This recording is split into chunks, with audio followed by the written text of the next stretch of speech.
Welcome everyone. This is Bimal. With recent interest rate hikes, one of the questions that everyone is asking, is this the right time to buy the property or should we wait? To unpack this property question, I'm joined by Tariq from Raynayel Property Advocates.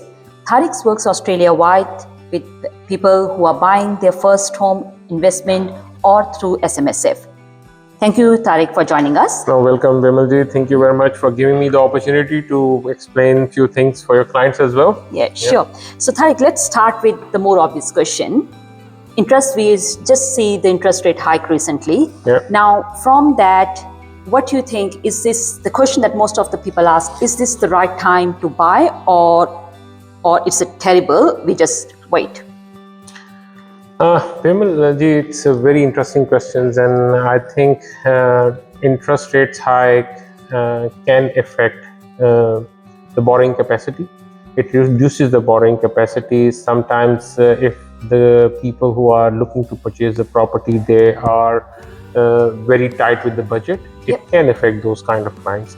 But people who are investing wisely and they know how to take care of their budget, because it's not the problem of how much they can borrow from the bank. It's the problem is that how much actually they can control their finances. Because if they can control their finances well, then they can manage the out-of-pocket cost, and it's not going to stay same for a property cycle, because normally the property cycle takes around 8 to 10 years to go to the top and then goes down. So again, I can say that it depends on client to client and what they are trying to achieve.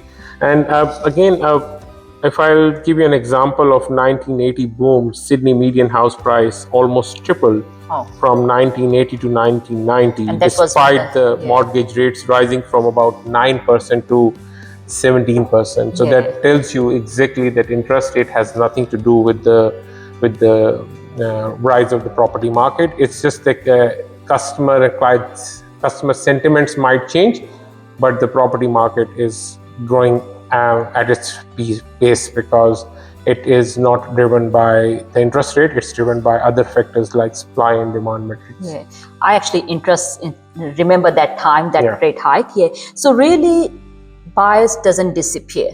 It's just their behavior change, and it changed. They work differently. Yes, behavior and the circumstances. But again, if I'll say that if you are already pre-approved or your financial are strong enough, then you don't have to wait for the interest rate to go stable or go further down to get into the property market. Because again, if there is a calmness that you can take advantage from, then you should take it. That's right.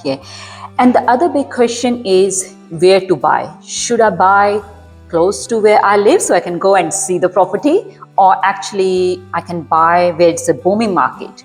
So it's always the hard question, because it comes with some emotions as well. So what's your thought on this one?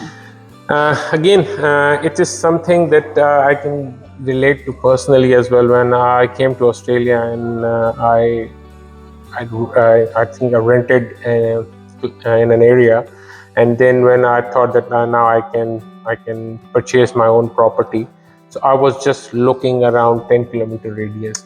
And all the agents that I was meeting and talking to, they were saying to me, a couple of them already said that to me as well, that what they experience, that if you're living in that area, you are not going to move 10 kilometers away from the circle that you are in right now. And it's true.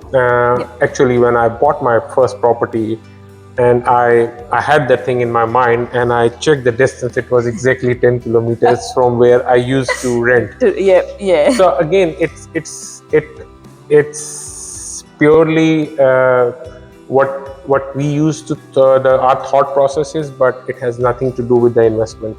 You can buy wherever you want to buy, and you can buy smartly based on what you are looking to achieve.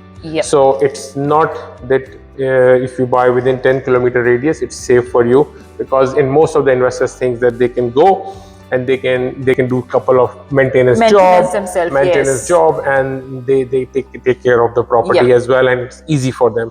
But I think it might cost them more than the maintenance on the longer run. Yep. Because if the area that they bought in is not growing, or there is no good supply and demand metrics in that area, or affordability is already above the affordability level of the local population, then they are moving into an area which is growing below average, and they 1 to 2% change in the growth on a longer term will be in hundreds of thousands lost for them. That's right. So we have to take the emotions out of that. Yes, we have to take the emotions out, and you need to make sure what you want to achieve through property. If you are clear about your goals, you can progress. We've got investors buying it, but is it different when investors are actually buying personally versus when investors are buying through their self-managed super fund? SMSF is a kind of a self-managed superannuation fund, and you are the expert of that as well. So self-managed superannuation fund, they need to set up the fund, and then they need to know one thing, that whether this fund is self-managed and there are enough funds for the management of the property for the long term, because property is not something for a few months, a few years. It can be anywhere between 4 to 10 years game. So it's important at which stage you are using that fund for buying the investment property.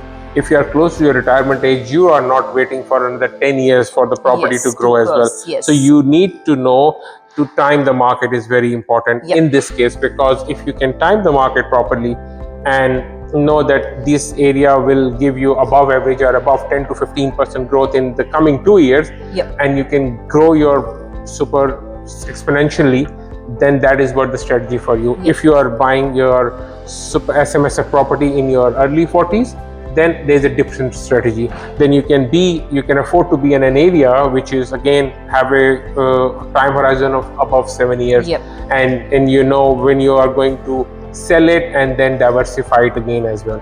So again, there are ways around it. There is no one strategy for all the SMSF as well. Yeah, sure. Yeah, and that's right, because with the SMSF, it's not something that you're going to gain sooner, because it's mainly for the retirement. So your strategy is a long-term strategy. And it's a long-term strategy for the age you are in. Exactly. If it is early 40s, then they can still afford long-term. But if you are just in your 60s, close to retirement, then obviously you cannot invest your super fund in long terms, because that's when you are going to use it. You want to use it, and you're stuck with the property that is not growing, and then you eventually have to sell it, and all the stamp duty and all those costs. So maybe cost will reduce your super fund rather than increasing it. So again, time and clear goal setting is very important. And the other main question that actually clients ask us is when they're buying the property through their self-managed super fund is whether they should go for a property that's going to go high in capital, or the one that gives them a better cash flow. So capital versus rent. What your thoughts are on this for the SMSF property? Very interesting question, and what I can say is that in super, you have got a leverage that you can pay more from your super to make it neutral or positively geared. Okay, so you have got an opportunity there. If you are buying a property and you've got enough funds in your super, instead of paying 20%, you can pay 25% or 30% to reduce the cost of holding costs or whatever the cost, extra out-of-pocket cost that you have to pay. You can reduce that as well. So that is where it's more advantageous, that you can more capitalize on the capital growth, because cash flow part you can control through your super. Okay, so that is where you need to be more smart and plan it in a way that you don't go to maximize your borrowing capacity and then buy a property of $1 million or 800 in your super, rather than buy something in 700, 650 range, where you can control the cash flow and the capital growth is good in that area. And that also gives you more diversification options as well in your super fund. Later on, because that's one of the requirement you can say that's required in super fund. You need to diversify. So you can control the cash flow and you can get the maximum capital growth if you plan it properly. Yeah, so which means that there is no, as in like a perfect property for SMSF. It all depends on, Yes. So again, there is no one size fits all. Yep. Your budget, your strategy, what your out-of-pocket cost. Suppose if my client is a high-income income earner and their contribution towards super is significantly high, that even if they borrow maximally, still the out-of-pocket costs will be covered by their SMSF contribution. Exactly. So then they can move into that area with their maximum capacity and get the maximum cash flow, because the negative gearing, the negative cash flow they can cover from their super. So they can, but if somebody whose super contribution is not that much, they need to be very sure that they buy a property which super fund can manage through their contribution, and then they can get maximum capital growth. So again, they need to talk to an expert where they can be very sure what they want to achieve and how much cash in their pocket or in the super to cover that cost. Yep, sure, yeah. So now the other thing is, like, we know that the loan to buy the property in SMSF are very different compared to when you are getting the loan. What type of challenges do you face with your clients regarding the loans when they buy the property through SMSF? That there are very few lenders who lend through SMSF, and then the interest rate through SMSF is higher than what you get through your personal borrowing through the banks. So again, that limitation is sometimes too much for the clients, and they think that, oh, they are paying too much interest, or there are not many lenders that they have an option for, so they get afraid as well. So again, interest is something that it's an investment cost. Yep. Okay, you don't have to worry about the investment cost, because you need to worry about you find the right location and the right growth that you want to achieve in your super. If you do that, all this will comes to the investment cost. And that's right, because not all big four banks give the loans to the SMSF properties, and I think we need to invite one of the broker to explain more on this side. Yeah, no, definitely. So and as we know that not all properties are eligible for SMSF. So what your thoughts are on that one? Like, you cannot live in that property if you are buying a super. So again, that is something, there is a restriction. You cannot do a renovation project on the property, because it is something that is you self-managed superannuation fund is managing, not you. So yes. So otherwise, house and land packages, I don't think so. That's something that you can buy under your super. Yes. So only limited circumstances when it's a one contract here. Yeah. But so what's your final thoughts for our clients who are actually now either thinking to buy their first or next property in their super fund? So what's your thoughts at this timing? Just for a limit of 150 to 180, 200K, then you are safe to invest. It's not that you cannot invest, but it's safe to invest. And safe to invest means that you have a property that if there is an out-of-pocket cost or there is a repair cost or something comes up, your super fund is enough to cover the cost of it. Okay, so that is where it's very important. And if you have got capacity to bear the out-of-pocket costs or to hold the property, you don't have to wait. Buy it now.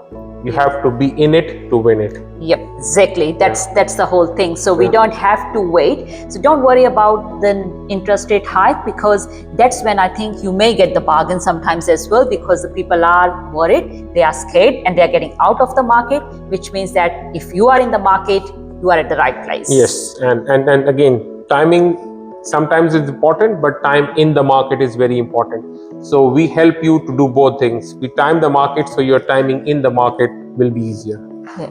Thanks, Tariq. Really appreciate it. Very, very useful information for our viewers. So if you want to connect to Tariq, the details are below. Please connect with him, and doesn't matter whether you are buying in Victoria or in Queensland, Tariq is here to help you. Thank you, Bimal ji, and thank you. Nice talking to you.